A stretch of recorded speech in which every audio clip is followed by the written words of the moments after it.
deixou, veio na mão e foi pra rua esparecer, buscar uma solução pros problemas que ela tinha. Deu um giro na cidade quando decidiu me ver. Bateu no meu portão com lágrimas no rosto, quase que eu sinto gosto quando lembro dela assim.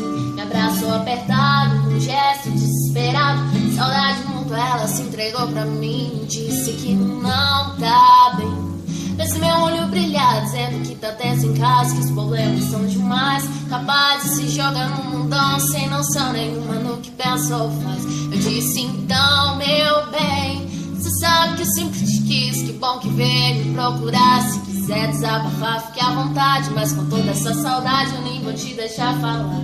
Mulher, sabe que eu vou te dizer, seus problemas a gente tem que resolver, mas deixa pra amanhã, deixa pra amanhã, que hoje eu vou te fazer.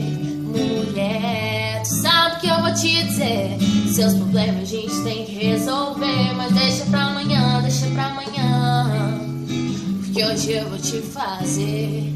Mulher.